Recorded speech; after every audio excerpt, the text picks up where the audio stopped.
જય સચ્ચિદાનંદ.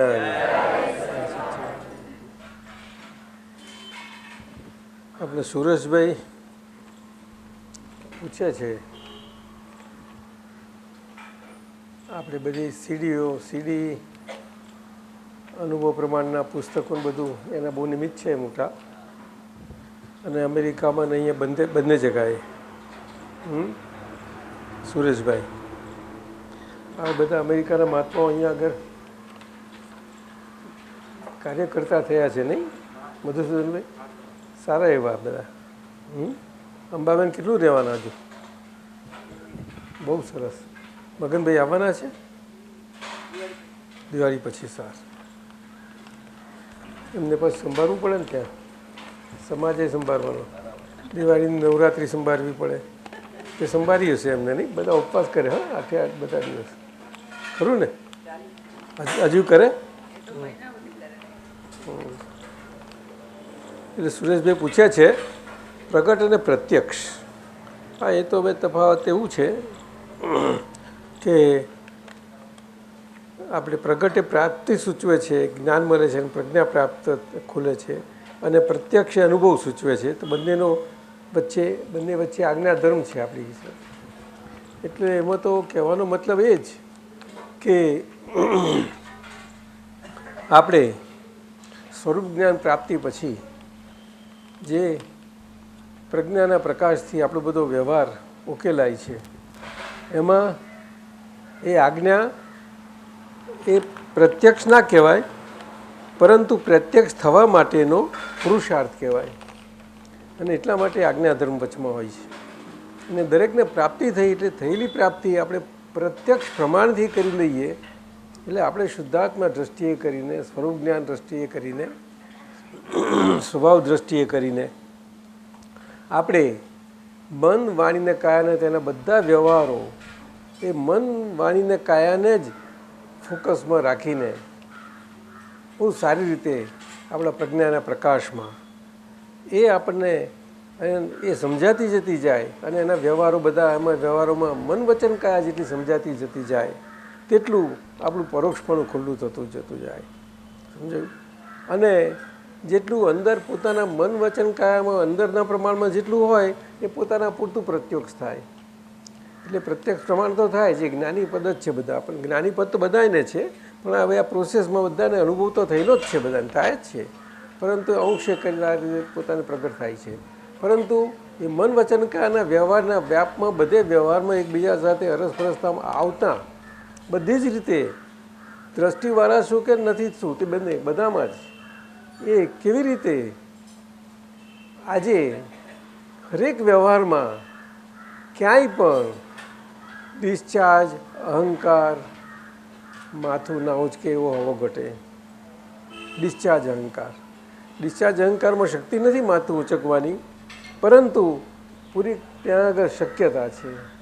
કારણ કે જ્યાં સુધી આપણું પરોક્ષપણે છીએ ત્યાં સુધી, એટલે પ્રત્યક્ષપણે થવું બહુ જરૂરનું છે. એટલે બધાના અરસપરના વ્યવહારમાં થાય એટલું વિજ્ઞાન ખુલે છે આખું, અને વિજ્ઞાન ખુલેલું બધાને પછી એકબીજાના અરસપરસ એકબીજાના સ્વપર કલ્યાણક ભાવે કામમાં કરે. એટલે આ પ્રત્યક્ષ અને પ્રગટ અને પ્રત્યક્ષ આ બે એવી રીતે છે. શું? એટલે પ્રત્યક્ષ એ જ્ઞાની પુરુષ માટે છે, અને આજ્ઞાધ્યેય એ પણ બધા પુરુષો પરંતુ એ પૂર્ણમાં છે. દાદા સાક્ષી આપણે લખીએ ફળ હું આપણે ભાવ છે એ ધર્મથી મારો વ્યવહાર પ્રત્યક્ષ મારા સમક્ષ હું પણ થઈ જવું. મારો વ્યવહાર એટલે વ્યાપારનો રોજ વ્યવહાર. એટલે આ રીતે છે. શું બોલો? આ મેટરના રિલેટેડ આ જ મેટરના રિલેટેડ આપણે કીધું કે ડિસ્ચાર્જ અહંકાર માથું ન ઉચકે એનું આપણે ધ્યાન રાખવાનું. એ મૂળ વસ્તુ આખી અંદરની તરફ છે. તો દાદીને થર્મોમીટર કે આપણું નથી ઉચકાયું કે ઉચકાયું છે કે આજ્ઞા ધર્મમાં છે, તો કેવી રીતે બહારનો વ્યવહાર બહારના વ્યવહાર બધા વ્યવહારમાં એ આપણું રિફ્લેક્ટ થયા વગર રહે જ નહીં. અરીસો છે ને આખો વ્યવહાર અરીસો જ કયો બધો. આપણે બધાને આપણું પ્રમાણ મળવાનો અરીસો છે વ્યવહાર તો પૂરેપૂરો. એટલે વ્યવહારનું અગત્ય બહુ મોટી અગત્ય છે એની. વ્યવહાર જ સમજાયું. પરંતુ નિશ્ચય વગરનો વ્યવહાર શું કહ્યું? વ્યવહાર એ વાત છે, આંધળો છે. અને વ્યવહાર વગરનો નિશ્ચય એ લંગડો છે. બેલેન્સ થઈ ગયા એવું છે. આ તો સાયન્ટિસ્ટ સાહેબ કે છે, હા, આઇન્સ્ટાઈન સાહેબ કે છે. સમજ્યું ને?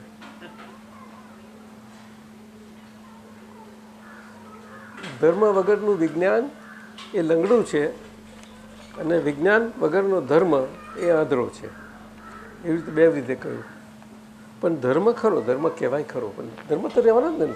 લોક છે, લૌકિક વ્યવહાર છે, લોક જીવન છે, એટલે એ વ્યવહાર રહેવાનો જ ધર્મ. એટલે એ ધર્મને કંઈ એમાં બખોડાતો નથી એમાં, પરંતુ એ ધર્મને ધર્મ સ્વરૂપે ધર્મની રીતે પોતે ફળ આપે, પરિણામ સ્વરૂપે રહે, ત્યારે ધર્મ કહેવાય. નહીં તો બાકીના ધર્મો એ કહેવા માત્ર ધર્મો છે. એટલે ધર્મો રહેવાના, પણ એ એના જેવા મૂળ ધર્મ ના રહે, અસલ ધર્મ ના રહે, જે અસલના વખતમાં હતો ને સારો નથી. આપતા સૂત્ર પૂછ્યા છે કે એસેમાં જે સરસ આપતા સૂત્ર લાવવા વધારે, એમાં બહુ બધું છે. હવે એમાં લાગી જાઓ જરાક. નમો વિતરાગાય, દાદા ભગવાનના અસીમ જય જયકાર. ઓમ રીમ દાદા ભગવાન શરણમ ગચ્છામી.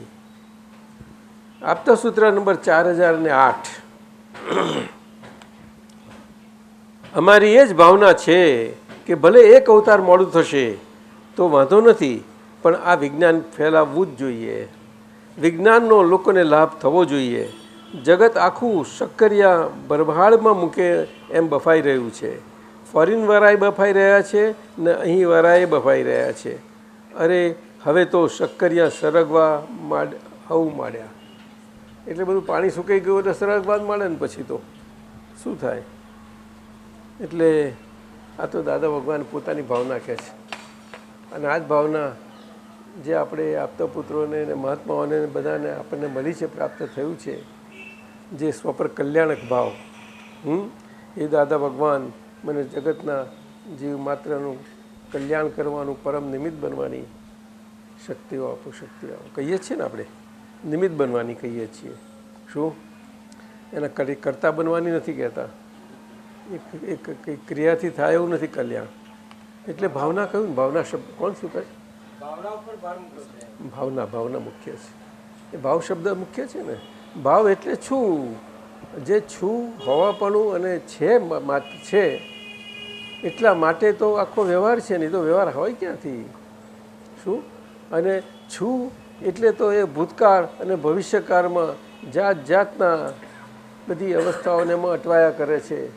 કારણ કે છે, જો હું છું એ ના હોય તો ભૂતકાળ ના હોય, ભવિષ્યકાળ ના હોય. ખરું જ નહીં સાહેબ? હું છું ના હોઉં તો ભૂતકાળ ભવિષ્યકાળ હોય?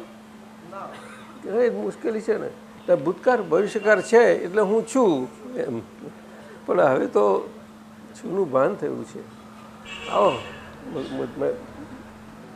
ભરતભાઈ, છું એ બહુ વસ્તુ છે, પણ છું એટલે શું છું તે પાછું આપણે તો એ ભાન, આખું સ્વરૂપ ભાન. અને શું છું એટલે કેવી રીતે? તો કે બેસી જશે, થોડુંક આમ આવી જાઓ, થોડા આની જોડે, બસ એટલા, થોડુંક પાછળ જજો અને આગળ આવી જાઓ. આ તમારે જવાનું થશે નહીં?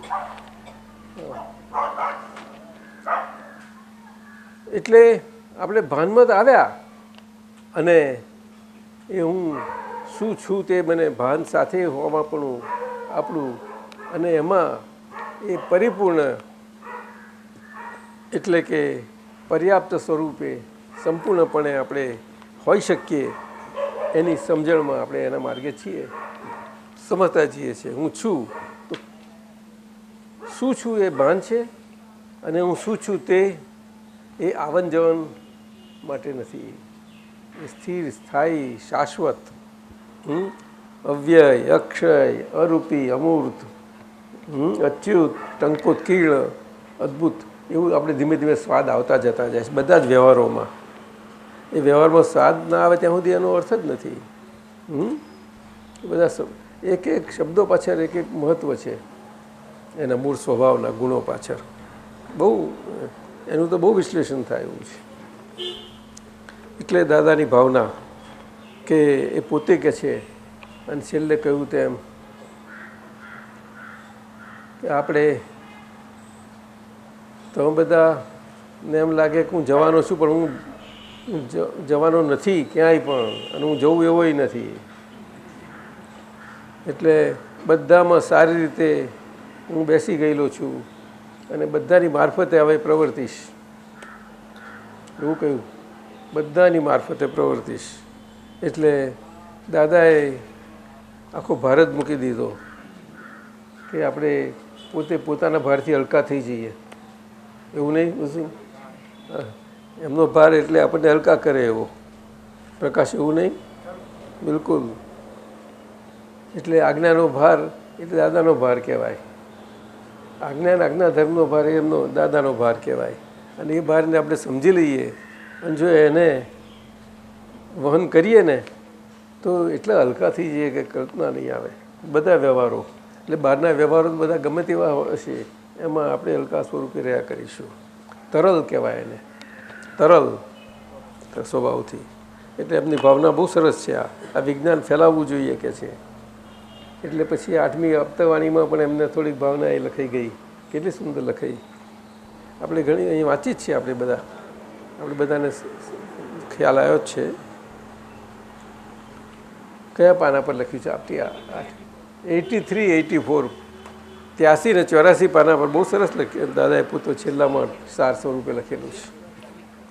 એનું પરિણામ સ્વરૂપે ડૉક્ટર રાધેને જે ભાવના થઈ કે આ વિજ્ઞાન સ્વરૂપે આજના વિજ્ઞાનના યુગમાં બંને વિજ્ઞાન શું થયું? આ ખુરશીમાં છે. હા, બંને વિજ્ઞાન એના યથાર્થ સ્વરૂપે જ્યાં જેમ છે તેમ તે રીતે એ બધાને પોતાના અંતરના સુખ માટે, શાંતિ માટે પ્રકાશમાં આવે. એવી રીતે વિજ્ઞાન તે જ કહેવાય કે જ્યારે એ વિજ્ઞાન એ ભૌતિક હો કે આંતરવિજ્ઞાન હો, એને આધ્યાત્મિક વિજ્ઞાન કહે છે. આમ તો વિતરાગ શબ્દ વપરાયો છે. શું વિતરાગ? આધ્યાત્મિક વિતરાગ વિજ્ઞાન. એમ એ બંને વિજ્ઞાનો એકબીજાના પૂરક થઈ પડે. એટલે ભૌતિક વિજ્ઞાન આપણને આજે જે આટલા આવા યુગમાં બધાને પોતે પોતાના હોવા છતાં પણ આપણે ખોવાયેલા એવી રીતે રાખે, એમાં એનો કેવી રીતે સદુપયોગ આપણને મળે. શું એનો સૌર ઉપયોગ તે બધું થાય. જે વિજ્ઞાન બે રીતે કામ કરે, અવરું કામ કરે તો અવરી રીતે કરે, અને સૌરું કરે તો સૌરાનો લાભ આપે. એટલે આ અક્રમ વિજ્ઞાન હોય તો જ એ બધું સાથે બને એવું છે. અને અક્રમ વિજ્ઞાન એ જ આખા વ્યવહારમાં અને વ્યવહારના આ બધી શોધો વિજ્ઞાનની ભૌતિક એ બધામાં બધા વ્યવહારોમાં, આપણા ધર્મોમાં પણ, ધર્મોના વ્યવહારોમાં આપણને બહુ સારી સરસ સમજ આપે સરખી. એટલે ચીલાચાલુ માન્યતાઓથી ચાલી આવતી બધી ક્રિયાઓ, આરાધનાઓ એ બધામાં સૌરાપણું લાવે. આ આપણું વિજ્ઞાન છે. આપે સમજાવ્યું હતું ને બધું? એમને સમજાવ્યું હતું ને વસંતભાઈ? ખરું કે નહીં? એ જ સમજે. કેવું સરસ મૂક્યું હતું અમને ટૂંકામાં ત્યાં રિસર્ચ સેન્ટરમાં. સાહેબ હતા ને? સાહેબ હતા. હા, એટલે દાદાની ભાવના અને આપણે બધાની ભાવના. એટલે આપણે બધા એક રીતે એકબીજા જોડે લાગ્યા છીએ ને. આપણે આમાં હું કે તું કે એવું ક્યાં આવતું જ નથી ને કશું. જેનામાં જે ખીલ્યું હોય તે પ્રમાણે નીકળે જ. અને આપતા પુત્રો એના વિશિષ્ટ નિમિત્તો છે ખાસ કરીને. એમાં એક અવતાર મોડું થશે તો વાંધો નથી.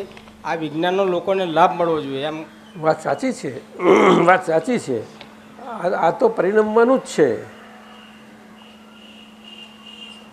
સમજાય? દર્શન ખુલ્લું થયું, દ્રષ્ટિ દ્રષ્ટામાં પડી છે અને દ્રષ્ટા સ્વરૂપ થયા છીએ આપણે. તો એ દ્રષ્ટા થતાં થતાં આવું બનવાનું છે. આ એટલે જ્ઞાન સ્વરૂપ થતાં પહેલાંનો આ પ્રોસેસ છે આખું. પણ એ દ્રષ્ટાપણું દર્શનથી આપણું પ્રાપ્ત થયું એ જ્ઞાન પ્રકાશ વગરનું હોય નહીં. પરંતુ એ દ્રષ્ટા પ્રકાશમાં જ્ઞાન અને જ્ઞાન પ્રકાશ એ આપણા માટે અંદરથી જેટલો ખીલે એટલું આપણું વિજ્ઞાન અંદરથી ખીલતું જતું જાય, એ જોવાની વાત છે. એટલે દર્શન ને જ્ઞાન બે સાથે સાથે હોય, કોઈ દિવસ છૂટા કામ ના કરે. એટલે અક્રમ માર્ગમાં આ દર્શન અને દ્રષ્ટા એ પ્રકાશ આપણો પહેલો કામ કરતો થયો છે કે જેથી આપણું જ્ઞાન અને જ્ઞાનનો લાભ આપણને અને જ્ઞાન પ્રકાશનો અલ્ટિમેટ લાભ આપણને પોતાને મળ્યા કરે અંદરથી.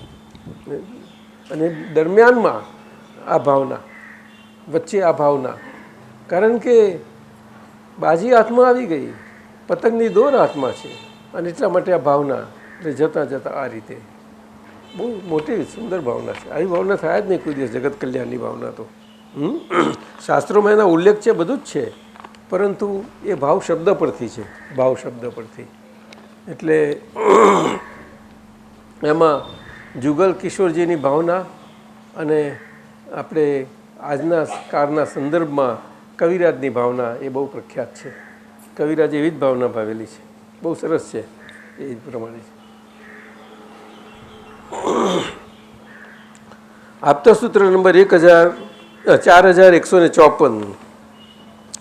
વસ્તુઓના સંજોગોને લીધે આ વિપરિણામ દેખાય છે અને વિપરિણામને જોઈને લોકો મૂંઝાય છે. હું કહું છું વાતને સમજો, મહેનત કરવાની જરૂર નથી. સ્વપરિણામને સમજો અને વિશેષ પરિણામને સમજો. આત્મા વિભાવિક નથી થયો, આ તો વિશેષ પરિણામ છે ને ખરી રીતે વિશેષ પરિણામનો એન્ડ આવી જાય છે.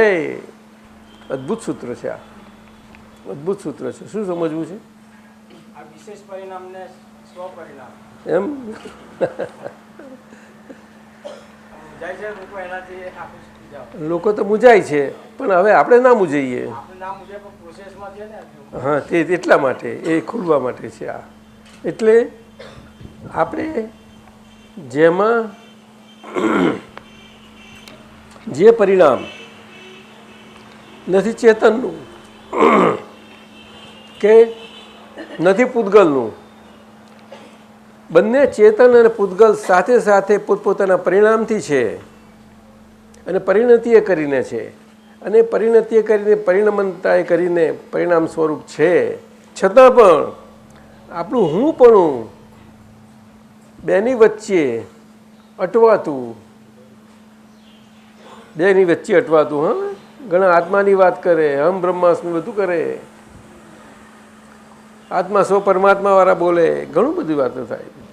એમ બધું ખોટું નથી, પરંતુ એ હું પણ આજે એનું પોતાનું ઘર ખોરી રહેલું છે. એટલે એમ કે બસ આ નહીં એ નહીં, એટલે નહીં એ નહીં બોલાતું નથી, પણ હું આમાં પકડી સ્થિર થઈ ગયો. સમજાયું? અને જો થોડુંક એનાથી દૂર હોય તો તત્વમસી. શું કહ્યું? સોહમ. શું કહ્યું? આ રીતે તે હું છું, તત્વમસી, એનું સોહમનો. એ સોહમ જરાક બીજો એનો બીજી રીતે લીધું છે. શું જે છે તે હું છું, અને તત્વમસી તે હું છું, આવી રીતે લેવું પડે છે. એટલે એ હોય અથવા તો વ્યવહારની ક્રિયામાં નામ, જપ, ક્રિયા, યજ્ઞ, યાગ બધું જ બે રીતે હોય.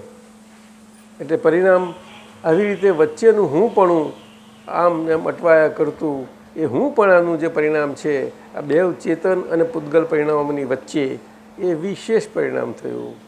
એને વિરુદ્ધ પરિણામ ના કહેવાય. શું? એ નથી ચેતનથી વિરુદ્ધ કે નથી પૂતગલથી વિરુદ્ધ, કારણ કે હું પણ છે એટલા માટે. શું કહ્યું? હું પણ છે એટલા માટે, એટલે એને વિશેષ પરિણામ કહ્યું. આ દાદા ભગવાનની મૌલિક શોધ છે, વિશેષ પરિણામ. વિશેષ પરિણામ. વિપરિણામ તરીકે તો એને વિભાવિક ને આ તો બધું શાસ્ત્રોમાં છે જ એનું સામાન્ય પ્રમાણથી, પરંતુ વૈજ્ઞાનિક રીતે આ ફોડ છે તે અદ્ભુત ફોડ પડ્યો છે આપણને. વિશેષ પરિણામ અને વિ શબ્દ સામાન્યપણે વિરુદ્ધ ભાવે અને વિરુદ્ધ અર્થના રીતે વપરાયેલો હોય છે તે ક્યારેય પણ એવી રીતે નથી વપરાયો. કારણ કે આખું વિજ્ઞાન, વિતરાગ વિજ્ઞાન, અધ્યાત્મ વિજ્ઞાન એ હકારાત્મક છે. શું કહ્યું? 100% હકારાત્મક છે. એમાં એક શબ્દ કે અક્ષરથી પણ એ નકારાત્મક નથી. ચાલો, તે આખું અહીંયા આગળ અક્રમ વિજ્ઞાન ખુલ્લું થયું. અને અક્રમ વિજ્ઞાનથી જ આ સમજાય, નહીં તો સમજાય એવું નથી. એટલે વસ્તુઓના સંજોગોને લીધે, વસ્તુઓ એટલે શું કે તત્વો, અને તત્વોના સંજોગો, તત્વની વાત તો કોણ જાણે. એટલે બહાર તો બધું આ વસ્તુઓ જ દેખાય, એટલે વસ્તુઓ જાત જાતની, ભાત ભાતની એ બધી, અને સંજોગો બધા ભેગા સાથે ભેગા થવાપણું. પણ આ વિખરાવાપણાની વાત કોઈ નથી સમજતું. આ બહુ સમજવાની વાત છે, વિખરાવાપણું. એટલે પરંપરાના માર્ગમાં એ સંયોગોના ભેળા સ્વરૂપ થવા માટે એને કહેવામાં આવ્યું શાસ્ત્રોમાં. તે વખતે સમજ બહુ અતિ સરખી, મન વચન કાયાની એકતા કે એકતાની નજીક પણ હોય તો પણ એવામાં થોડું કહેવામાં જાજુ સમજી જતા, સમજે એવું હતું. પણ આજે એવો કાળ નથી. એટલે દાદા ભગવાને ખાસ કરીને આ કળિયુગમાં, આ કાળમાં કહેવું પડ્યું કે સંયોગો એ વિયોગી સ્વભાવના છે. શું કહ્યું? સંયોગો જે સંયોજન સ્વરૂપે થઈ ગયેલા એવા તત્વની અવસ્થાઓ, એમાં સંયોગો. હવે મૂળ તત્વ કયું? તો કે જીવ અને અજીવ, ચેતન અને પૂતગલ, આ બે જ મૂળ તત્વો. બીજા 4 તત્વોમાં જરા ફેરફાર કશું થતું જ નથી. ફક્ત એનું સહાયકપણું છે અને સાથે હોવાપણું છે. અને સાથે હોવાપણું છે માટે આ બ્રહ્માંડ અને બ્રહ્માંડનું પ્રમાણ છે પ્રમેય સ્વરૂપે. કેવી રીતે? પ્રમેય સ્વરૂપે આખું બ્રહ્માંડનું. અને બ્રહ્માંડની બહાર ક્યાંય પ્રમાણ છે જ નહીં. ત્યાં કઈ 2 તત્વો છે. ત્યાં પૂતગલે નથી, પૂતગલથી મુક્ત થયેલું એવું ચેતન અને આકાશ જે મૂળ તત્વ, તે અહીંયા પણ છે, લોકમાં પણ લોક આકાશ સ્વરૂપે. સમજાયું? અને ત્યાં પણ અલોક છે, અલોક આકાશ સ્વરૂપે છે. છતાં આકાશ સ્વરૂપે જે પણ અરૂપી છે, ચેતન સિદ્ધ સ્વરૂપો અને સિદ્ધાત્માઓ એ પણ અરૂપી સ્વરૂપે છે. બોલો. પણ બંને પોતપોતાના તાત્વિક પ્રમાણથી છે. તાત્વિક આવાજ ને ભાઈ. જય સચ્ચિદાનંદ. તબિયત કેવી? અહીંયા પછી ભેગા થયા હતા? અહીંયા ભેગા થયા હતા આવતા શનિવારે? આ શનિવાર બરોબર છે. કઈ મદદ જોઈએ છે? બસ એ તો બરોબર છે. ના ના, શનિવારે તો અહીંયા જ છું. કાલે આવી જાઉં છું. સાથે બેસીશું ને આપણે, તો બધા જોડે વાતો કરીશું. જરા ભેગા મળીએ એકબીજાને. આપણે જુદા છીએ, સાથે છીએ, બધાને ઓળખવા જ જોઈએ ને એકબીજાને. ઓળખવા તો જોઈએ ને. પણ હે આપણે બધા છીએ એટલે એકબીજાને ઓળખીએ તો આપણે પોતાનું ઓળખીએ, નહીં તો કેમનું ઓળખાય? દાદાજી, આ વિશેષ પરિણામ જે કહ્યું અને આ કષાયની વાત દાદા કરે છે કે વ્યતિરેક ગુણો, એ બધું સેમ જ? એ વ્યતિરેક ગુણને જ વિશેષ પરિણામ કહ્યું. કારણ કે કોઈ પણ પરિણામ હોય એ ગુણ વગર હોય નહીં. એટલે વ્યતિરેક ગુણો, ના ચેતનનો ગુણ, ના જળ એટલે કે પૂતગલનો ગુણ. એવી રીતે બેનો ગુણ, એ બેનું મિશ્રણ થઈને એક ત્રીજો જ એક ગુણ ઉદ્ભવ થાય. એને વ્યતિરેક કહે છે. વિશેષ ભાવે અતિરેક થઈને એમાંથી ઉત્પન્ન થયેલો વિશેષ ભાવે. અન્વય ગુણ ચેતન ગુણ અને પૂતગલ જળનો એ પૂતગલ ગુણ. જળ શબ્દ તો ખરી રીતે હોય નહીં. જળ શબ્દ પૂતગલને જળ સ્વરૂપે ત્યારે જ કહેવાય કે જ્યારે એમાં 100% માલિકી પણ એમાંથી નીકળી ગયેલું હોય. એટલે કે માલિકી ભાવ વગરનું પૂતગલ એને જ જળ કહી શકાય.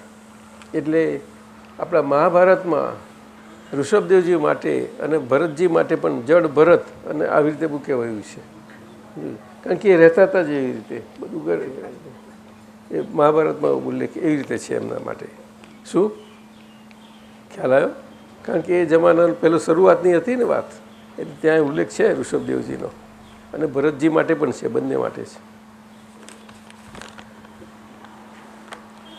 4154. હવે એમાં પૂછવું છે આગળ કંઈ? હા, એટલે આપણે ફરતી વાંચીએ આ સૂત્ર, ફરતી વાંચીએ. વસ્તુઓના સંજોગોને લીધે, બોલો, આ વિપરિણામ દેખાય છે, અને વિપરિણામને જોઈને લોક મૂંઝાય છે. હું કહું છું વાતને સમજો, મહેનત કરવાની જરૂર નથી, સ્વપરિણામને ભજો, સમજો, અને વિશેષ પરિણામને સમજો. એટલે સમજવાની જ મુખ્ય ક્રિયા છે. શું? એ પુરુષાર્થ ક્રિયા છે આખી સમજવાની, અને બાકીની બધી મહેનતની ક્રિયા છે. આટલો ફેર છે બેમાં. આત્મા વિભાવિક નથી થયો,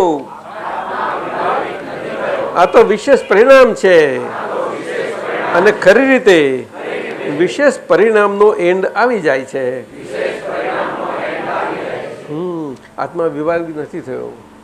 શું કે છે? આ તો વિશેષ પરિણામ. એટલે વિશેષ પરિણામ શાસ્ત્રોમાં વર્ણન છે કે આત્માનું એવું જ કહેવાય છે, અને પૂતગલનું નથી કહેવાતું, અને પૂતગલનું કહેવાતું નથી, જડનું નથી કહેવાતું, આત્માનું કહેવાય. સાથી તો કે હાજરી કાયમની, હંમેશા શાશ્વતી. એ હું પણ એટલે તો કહેવાયું હું કરું એ જ અજ્ઞાનતા. આવી રીતે શકટ એટલે કે ભાર આપણે તાણીએ આ દેહનો ભાર. એ તો દ્રષ્ટાંત તો આપવા જ પડે ને, શું કરે? ત્યાં સિવાય સમજ ના પડે, આપણે ઝાટકો આપવો પડે એમ. આ બધા ચાપકા કેવું, શું કહેવાય છે? આ કોનું છે? આ નરસિંહ મહેતાનું છે. એટલે આવું છે, એનો એન્ડ આવે જ છે, કારણ કે એ વિનાશી છે. શું?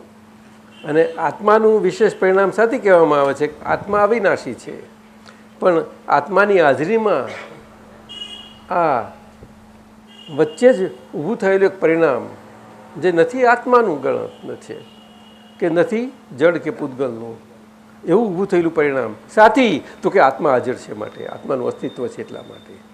પણ અસ્તિત્વ છે તે સમજવું બહુ મુશ્કેલ છે. તો પછી એ અસ્તિત્વ વસ્તુત્વ સ્વરૂપે શું છે તાત્વિક, તે તો ક્યાંથી સમજાય?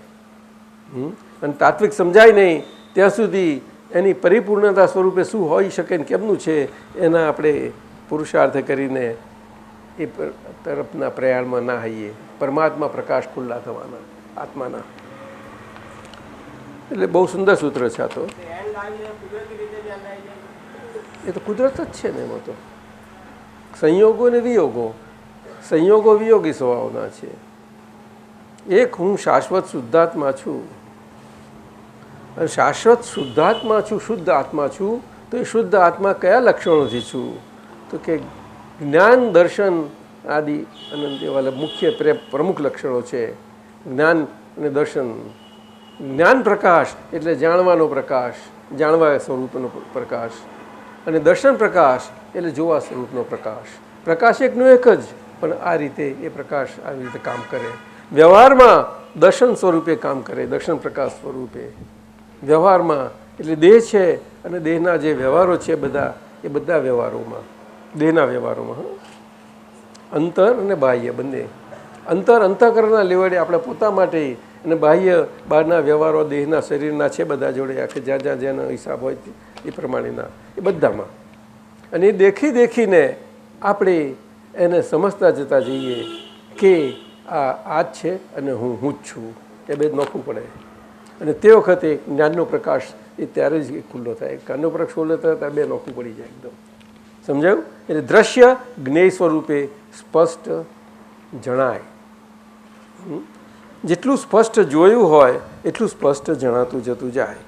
સ્પષ્ટ વ્યવહાર અને મન, વાણી અને કાયા સ્વરૂપ માનવ દેહ નથી ત્યાં સુધી વ્યવહાર શું છે સમજી શકાય એવો છે જ નહીં. વ્યવહાર આ પ્રાણીઓને અને પ્રાણી જગતમાં એને વ્યવહારને સમજવાની જરૂર નથી પડતી, કારણ કે કુદરતને આધીન જ બધા રહેલા છે. શું પણ મનુષ્ય એકલો જ કુદરતને આધીન ના રહી શક્યો, એને મુશ્કેલી છે આ બધી. કુદરત આધીન ના રહેવા દે એવી નથી. કુદરતમાં એવું છે કે આપણે એને આધીન રહેવો ના રહેવા દે? કુદરત તો કુદરત છે. દેવો માટે પણ કુદરત છે, મનુષ્યો, પ્રાણીઓ અને નારકી જીવો માટે કુદરત કુદરત જ છે. ઓલરાઉન્ડ કુદરત બધું, સમજાયું ને? પરંતુ રહેવું અને ના રહી શકવું ને રહી શકવું એ બધું આ એક માણસના જાતની વાત છે. જ્યારે સમજી લે પોતે કે હું કોણ છું અને આ વ્યવહાર શું છે, સમજાય તો જ નહીં તો નહીં. પછી ત્રીજું છેલ્લું સૂત્ર છે 4048મું. જ્ઞાન કોનું નામ?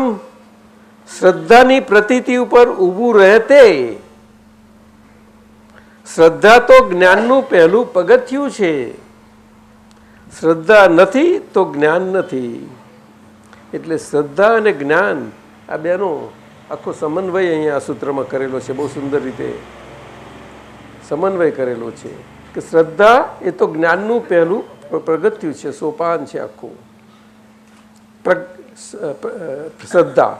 હવે શ્રદ્ધાને બીજા શબ્દમાં દર્શન શક્તિ કહે છે. કેવી?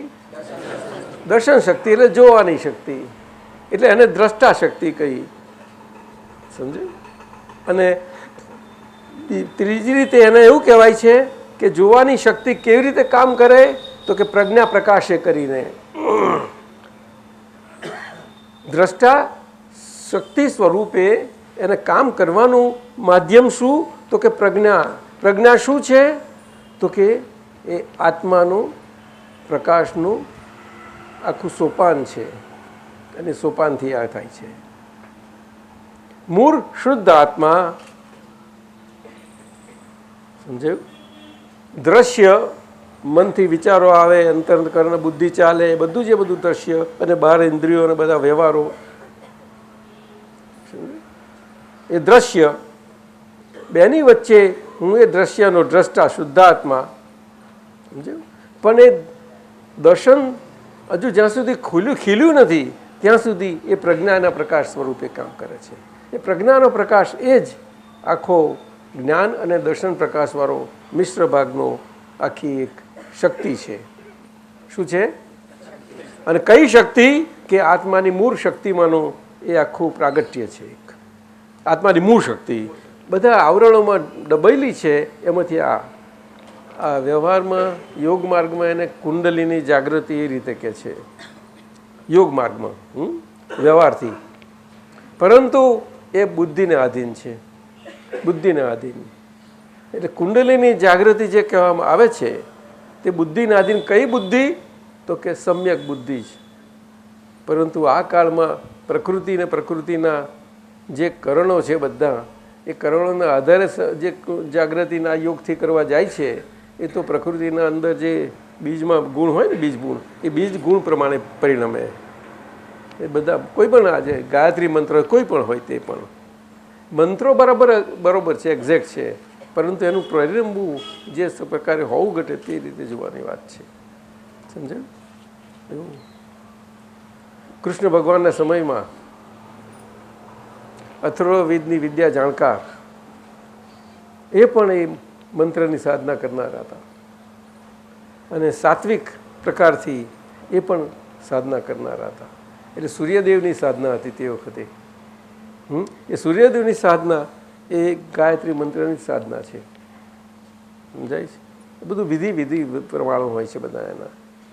પરંતુ જેવું બીજનો પ્રકાર સત્વ, રજસ, તમસ એ પ્રમાણે પરિણામ પામે. એ મિક્સચર છે, એ પ્યોર નથી હોતું સત્વ, રજસ, તમસ, એ બધા મિક્સચર સ્વરૂપે. પરંતુ દરેકને મુખ્ય રીતે જે રીતે કામ કરતું હોય, ત્રણનું મિશ્રણ હોય તો પણ એ રીતે પરિણામ પામે. સમજો? એનું વલણ તામસી સ્વરૂપમાં તે પ્રમાણે હોય રાજસી હોય તો તે પ્રમાણે હોય, સાત્વિક હોય તો તે પ્રમાણે હોય. મિશ્રણ તો રહેવાનું જ.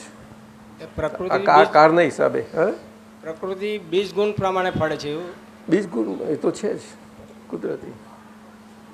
પણ એ પ્રકૃતિ બીજું કશું જ નથી. એ દ્રશ્ય અને જ્ઞેય છે.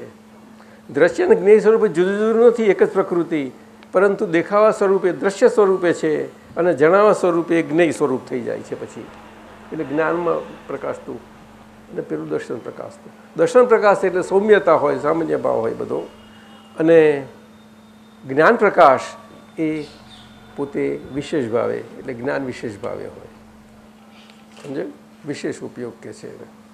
સામાન્ય ઉપયોગ અને વિશેષ ઉપયોગ. ઉપયોગ શબ્દ સાથી વપરાયો કારણ કે એક પ્રકાશ છે આત્માનો શુદ્ધ સ્વરૂપે, જ્ઞાન સ્વરૂપે ને દર્શન સ્વરૂપે. જ્ઞાન સ્વરૂપે જ્ઞાતા સ્વભાવથી અને દર્શન સ્વરૂપે દ્રષ્ટા સ્વભાવથી. એનો સ્વભાવ છે ને, સ્વભાવ ગુણો છે ને, એ સ્વભાવ ગુણોથી એ જ્ઞાતા દ્રષ્ટાપણે પરિણમતો એવો એ સ્વભાવ. સમજાયું? એટલે એ આખો જ્ઞાતા દ્રષ્ટા સ્વરૂપે પરિણમતો સ્વભાવ, એમાં આ શ્રદ્ધાનું બહુ અને પ્રતીતિ એના પર કહ્યું. એટલે શ્રદ્ધાની પ્રતીતિ ઉપર ઊભું રહે તે જ્ઞાન કહેવાય. એટલે શ્રદ્ધા કોને કહેવાય? કે પ્રતીતિ, કે છે જ, છું જ. પછી એમાં સંશય ના રહ્યો, કોઈ શંકા ના રહી. સમજે? તારે પ્રતીતિ એને કહેવાય છે. એ પ્રતીતિ એને જ પ્રજ્ઞા કહી, એ શક્તિ કહી આખી. અને એને શ્રદ્ધા સ્વરૂપે જોઈએ, સ્વભાવ ગુણો સ્વરૂપે, તો પ્રતીતિ સ્વરૂપ કહેવાય. એટલે પ્રતીતિ કોન્સ્ટન્ટ થઈ ગઈ. એટલે છેલ્લામાં છેલ્લું એ પરિણામ આપીને જ એ પછી એ થાય. એ વિરમે પછી પડ્યું. સમજ્યું? સ્વભાવમાં વિરમી જાય. અને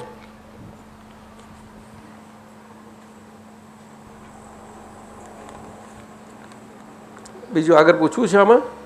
એ જ્ઞાનનું પહેલું પગ દર્શન ઉપયોગ. દર્શન ઉપયોગ એટલે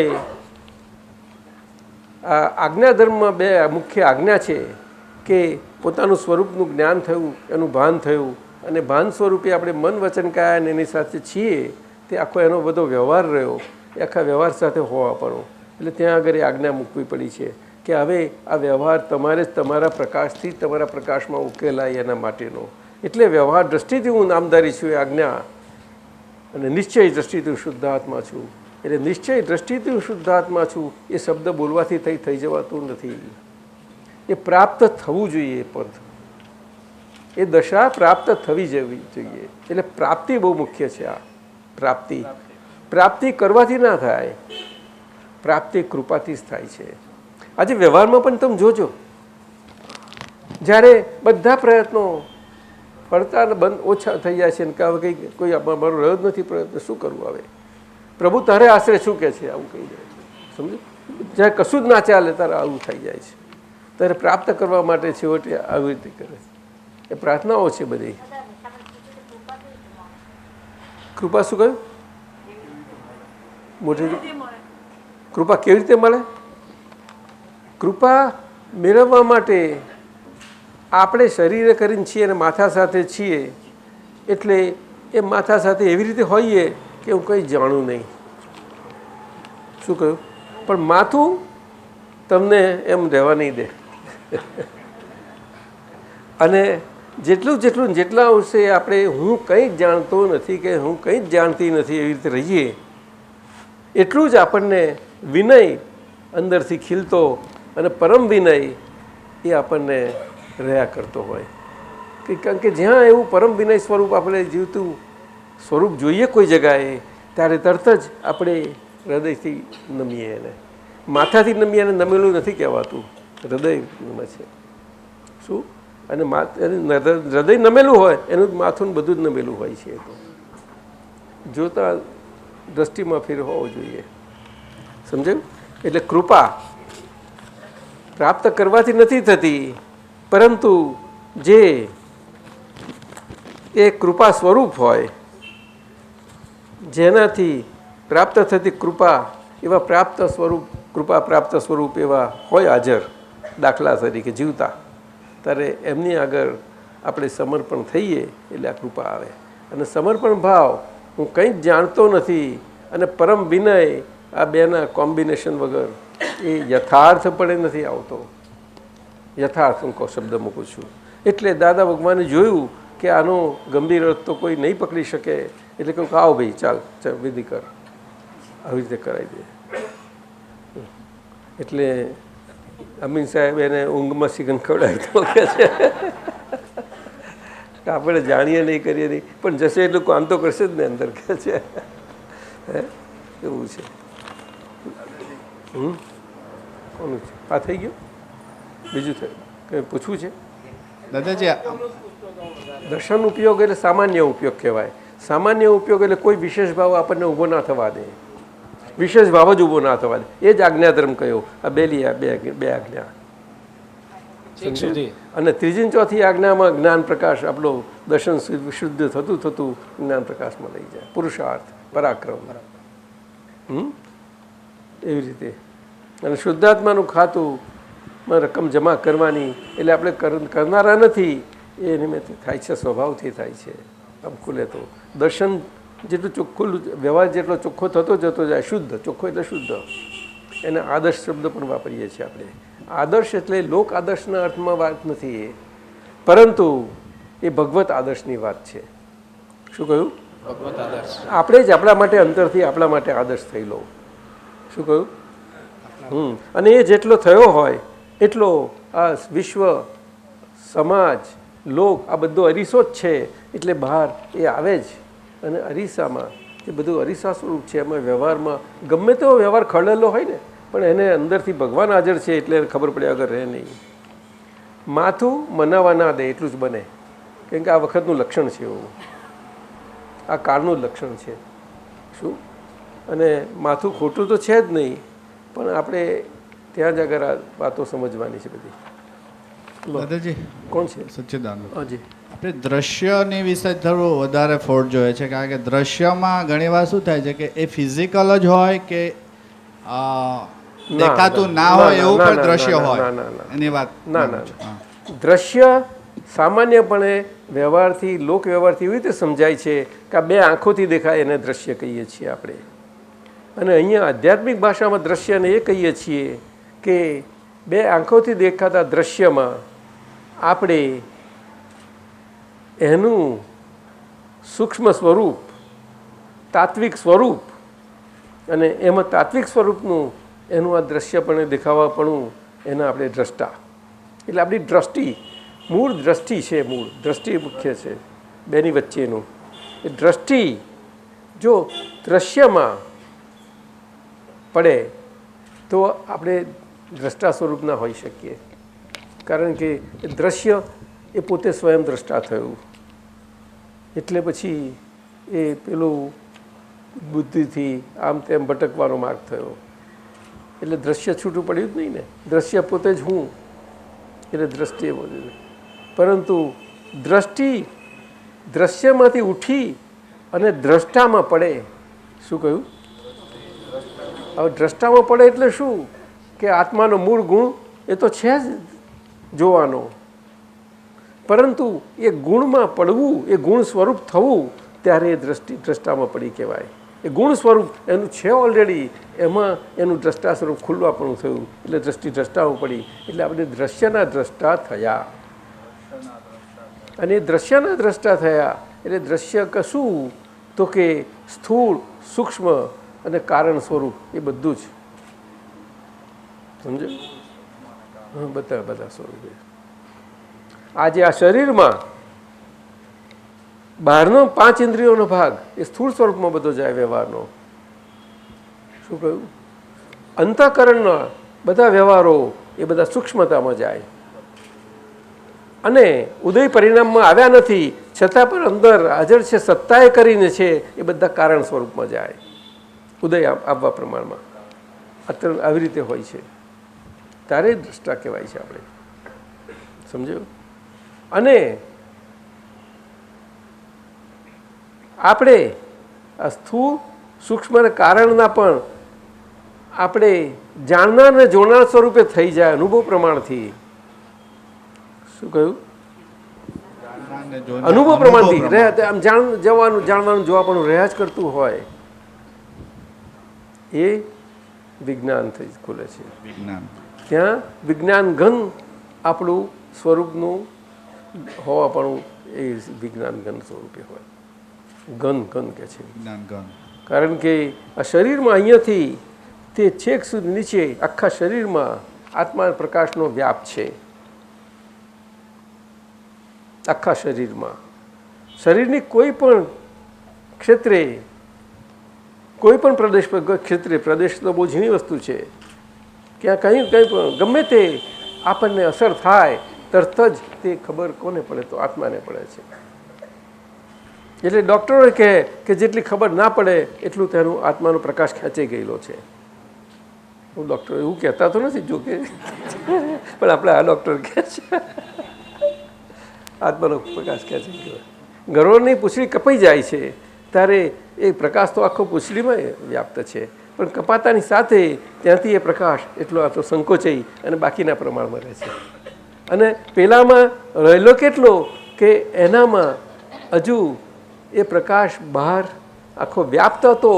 એ વ્યાપ્તમાં એટલે પ્રકાશ એટલે કે આ દેહ સ્વરૂપનો એના આકાર સ્વરૂપનો પ્રકાશ.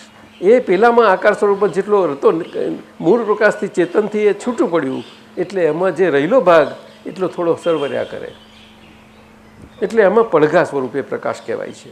એ પડઘા સ્વરૂપ પ્રકાશ જેમ જેમ પડઘા શમન થતા જાય એના તેમ તેમ સરવાળ ધીમે ધીમે ઓછો થતો જાય પછી પડી જાય. આપણા શરીરમાં એવું છે, શરીરના કોઈ પણ ભાગ તમે જુઓ. હા, અહમ નિર્વિકલ્પો નિરાકાર રૂપો વિદુર્વાપ્ય સર્વત્ર સર્વેન્દ્રિયણા. મારો સંકલ્પ વિકલ્પ મારો આકાર વિકાર છલતું નથી. રાઈટ, હું આખા શરીરમાં કામ કરું છું. બરોબર છે. આ બહુ સુંદર છે. આ શામાંથી છે? શામાંથી છે? આ ગીતામાં. બરોબર છે.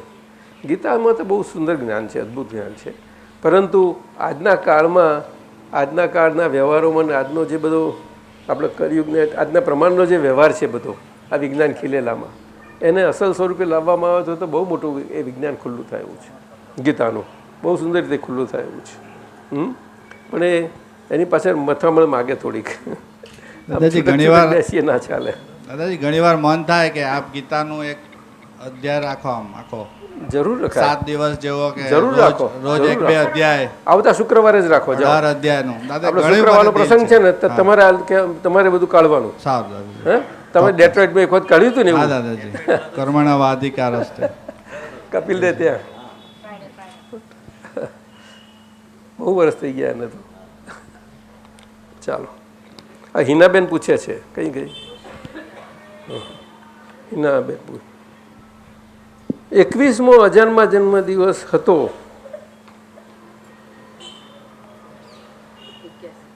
તમારો? ના ના, એમની વાત કરે છે. એ નિમિત્તે આજે મને ખૂબ આશીર્વાદ આપવા કૃપા કરશો. એટલે ક્યારે હતો તમારો? ગઈકાલે ગયો. એટલે તમારે ગઈકાલ હતી નથી એટલે છે. એટલે આજે મને ખૂબ આશીર્વાદ આપવા કૃપા કરશો અને સિદ્ધ ક્ષેત્ર સુધી આપનો હાથ મારા માથે સતત રહેશે એ અમારી તમને ખાતરી. જાઓ, તમારી જવાબદારી પણ. આજે લંચમાં બોલાવે છે એના બેન આપણને. પ્રસાદ બધાને કર્યો કે નહીં? ખરું ને? તાર તો ખરા, તાર તો પહોંચી જશે તું બધાનું. બધાને ભેગો પડશે. સુંદર.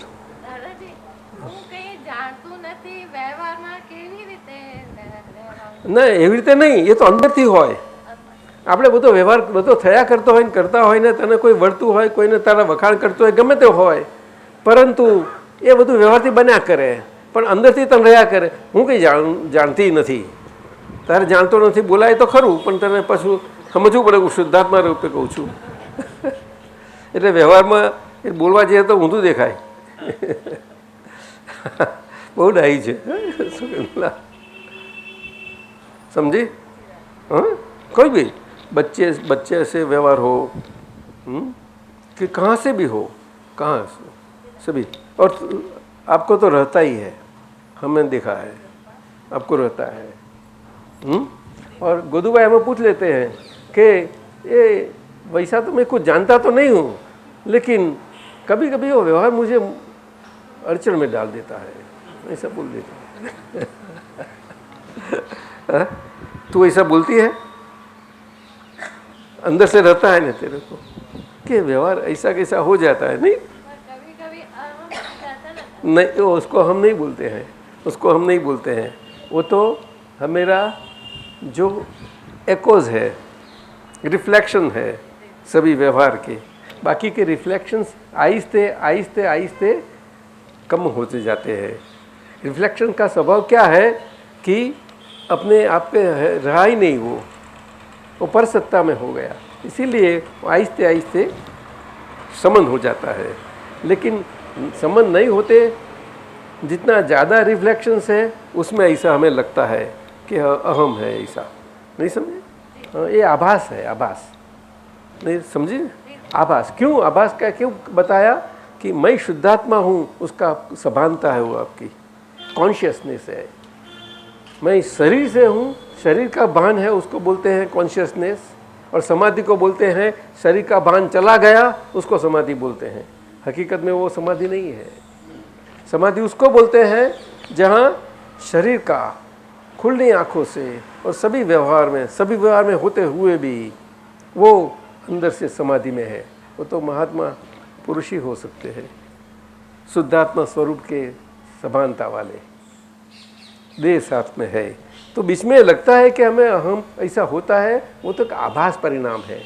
क्यों कि अभी हमारी रिफ्लेक्शंस इतनी कम नहीं हो गई। और सत्संग में आते हैं क्या बनता है यहाँ, सारी रिफ्लेक्शंस बहुत संख्या में, मात्रा में अच्छी ढंग से समन हो जाती है एक जो समय में हम आते हैं, तो समझी। इसलिए तो सत्संग और सत्संग के सारे वातावरण में हमें भावना रखनी चाहिए।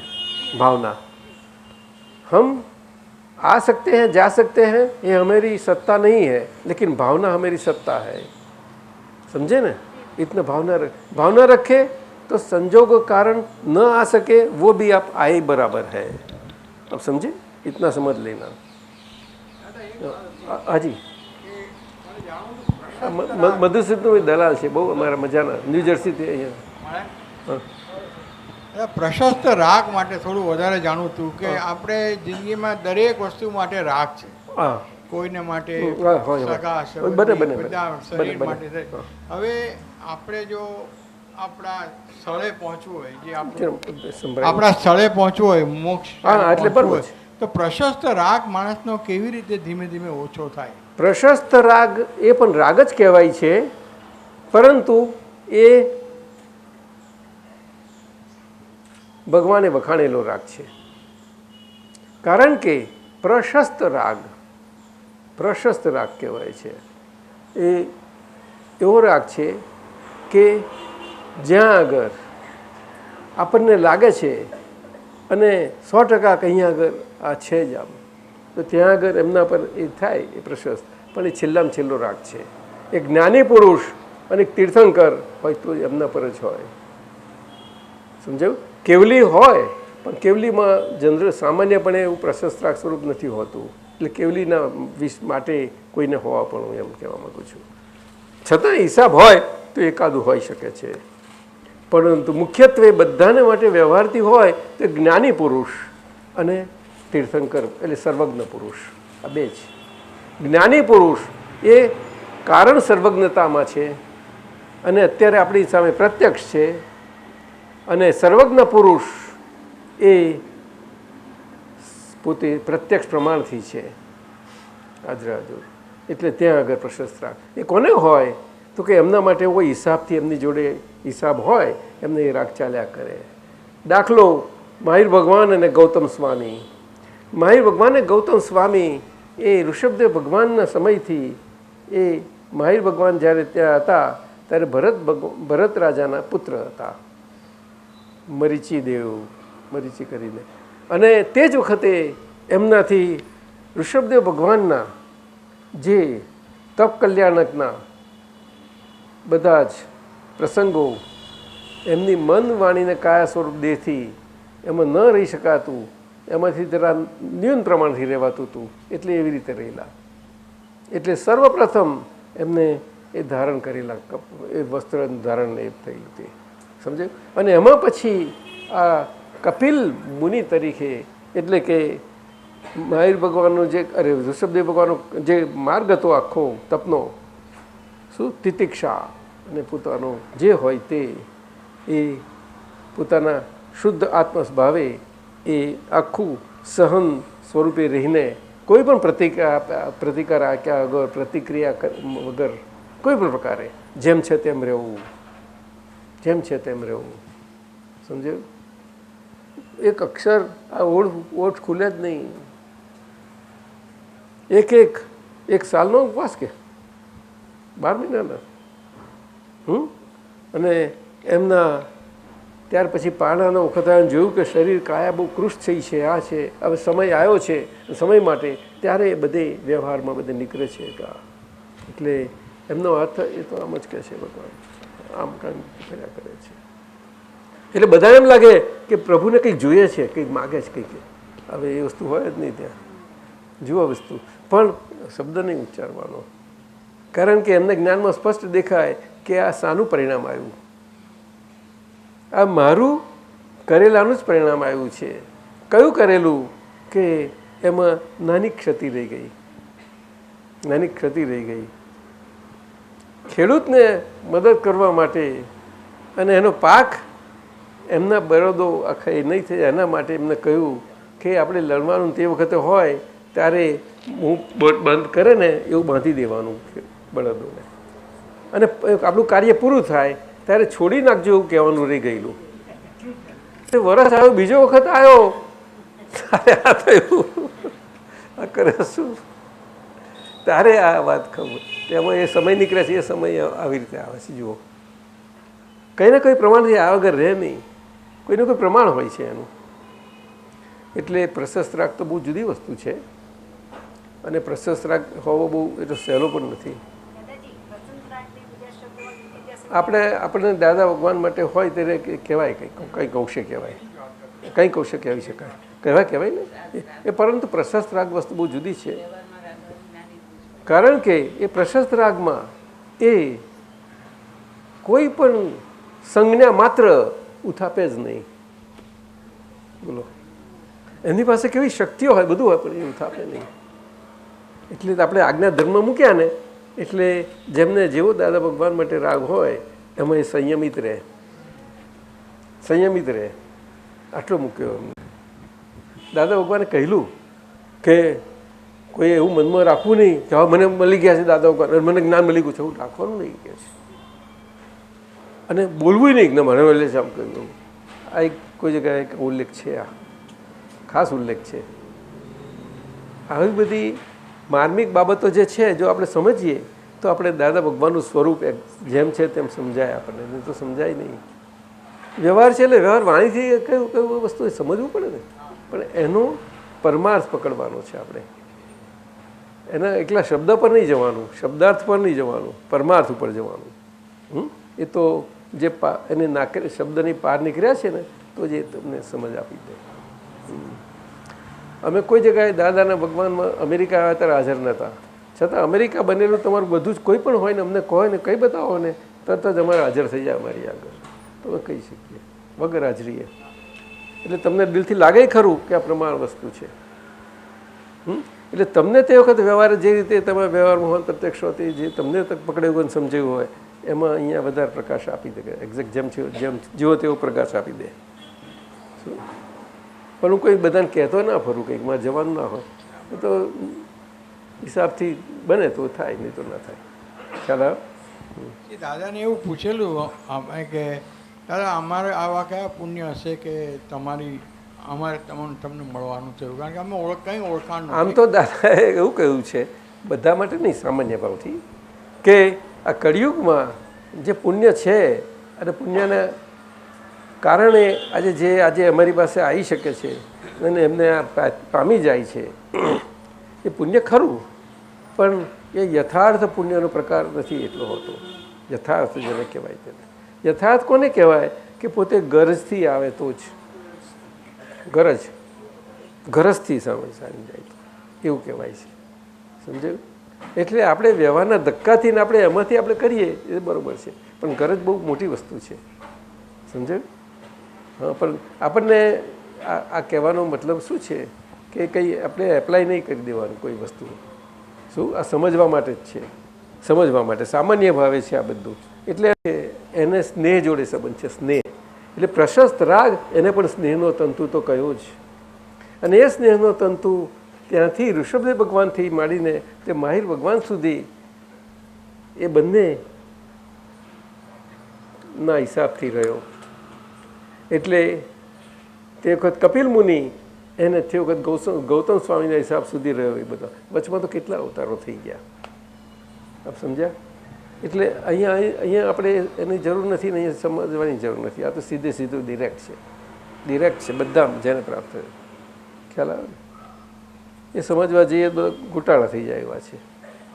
કોઈ પણ કહી દે કે મને આમના માટે પ્રશસ્ત રાખશે, એવું બોલી નાખે. બહુ બનેલું છે, મેં જોયેલું છે એટલે કહું છું. ચાલો. પવન દેવતા છે.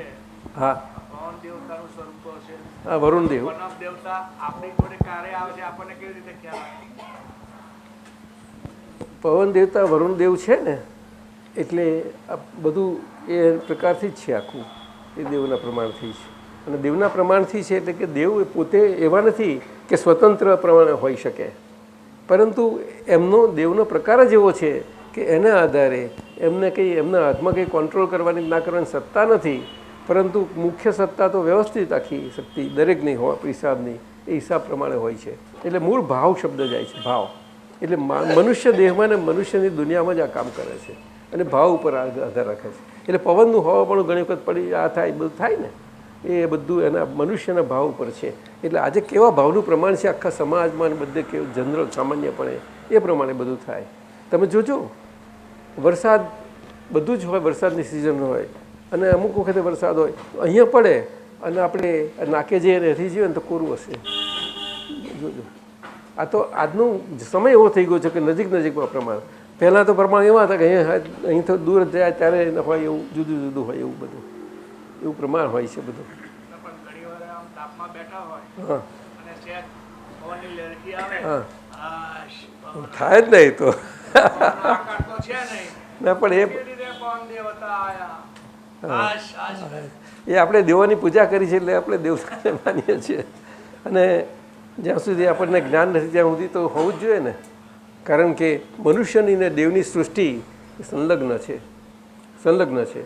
મૃત્યુલોક અને દેવલોક કે છે ને એમાં.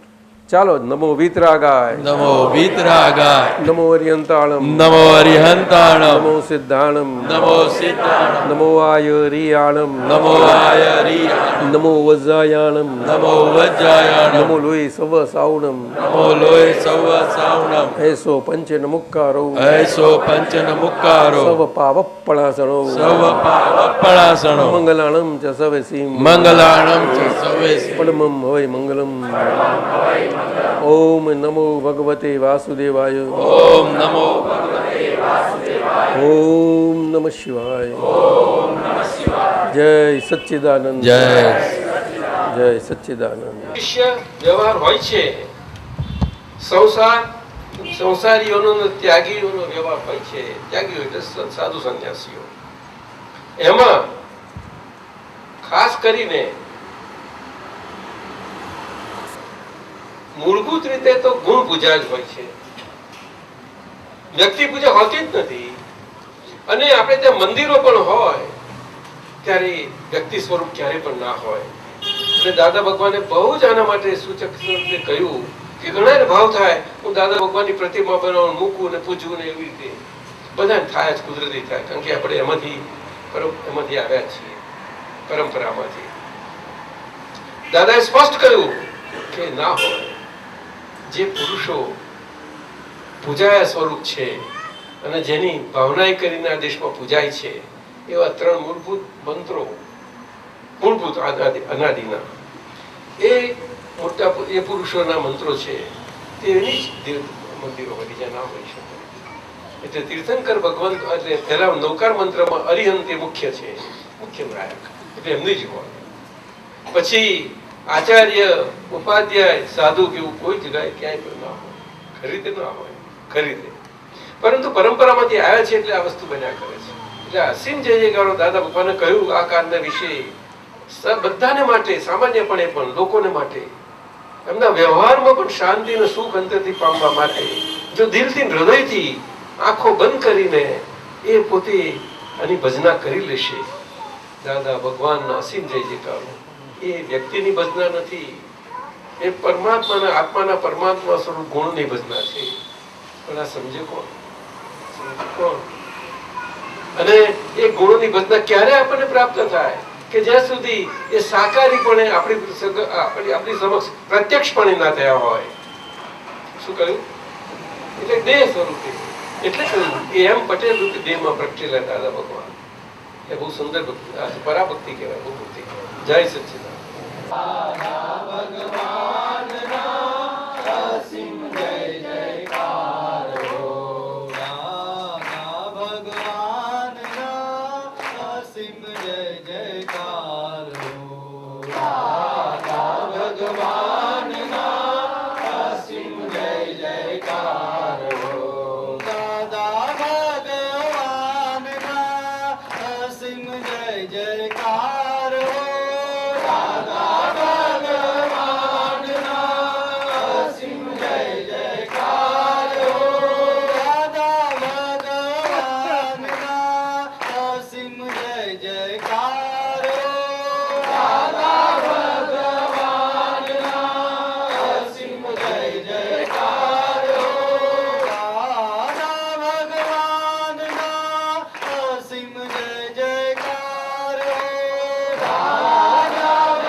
જય જય